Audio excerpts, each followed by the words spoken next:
Faisons un petit crochet que c'était pas le meilleur investissement dans les 5 dernières années avec le moins 11% pre-market à l'annonce des résultats du Q2 de Nike. Au total, on est moins 55, même peut-être moins 58% dans les 5 dernières années. Les revenus sont à la hausse comparativement aux attentes. Le EPS, Earnings Per Share, est à la hausse, donc on appelle ça un double beat. Mais si on creuse un peu, c'est de l'ingénierie financière, c'est des pratiques comptables de reporter certains coûts, moins de coûts extraordinaires, baisser un peu là. Bref, ça va pas super bien. Qu'est-ce qui va bien? Le wholesale. Mais le wholesale, tu as des plus petites marges parce que si tu revends à un revendeur, donc c'est lui qui prend beaucoup de la marge. Le direct to consumer est down moins 8%, donc la vente en ligne et la vente en boutique. Le mode du brand semble effrité. Si vous regardez un peu la tête basse, vous voyez de moins en moins de gens porter de souliers de Nike. En tout cas, moi, je fais l'exercice. Les boutiques comme Foot Locker, qui est un revendeur, ça va quand même bien, cette partie-là. En Chine, moins 17%, avec Yao Ming dans le temps au basket, mais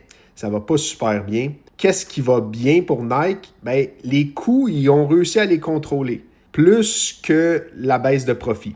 Si on regarde un sommaire ici, 12 milliards au trimestre, plus 1%, EPS qui bat l'attendu, mais les attentes étaient tellement faibles que c'est pas des bons résultats, c'est des résultats moins pires que prévu, qui étaient déjà pires. Fait que dans le fond, souvent dans ces cas-là, ça baisse. Puis là, 10-11% pre-market, c'est énorme. Les marges brutes qui descendent, 40,6% si on compare à du Lululemon qui est en haut de 60%, Groupe Dynamite qui est en haut de 60%, Abercrombie Fitch qui est en haut de 60%.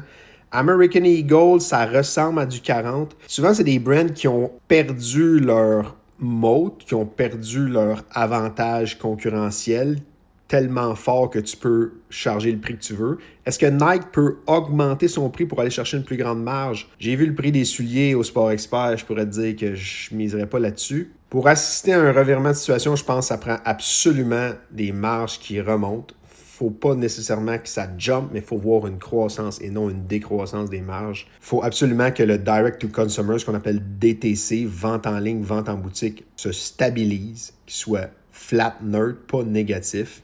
Idéalement, ça retourne dans le très faible positif et là, on verrait un retournement, d'après moi, du prix du stock. La croissance en Chine, je pense, c'est super important pour les analystes. Ça a l'air à peser beaucoup. S'ils peuvent moins décroître que 17%, mettons single digit, un moins 6, moins 7, ça serait déjà bon. Peut-être que ça va passer par un changement de management. Peut-être que ça va passer par un rachat d'actions. Je ne sais pas ça va être quoi l'élément déclencheur, le trigger. Mais faites attention, essayez pas de catch the bottom, parce que c'est souvent, comme on dit dans le jargon, un falling knife.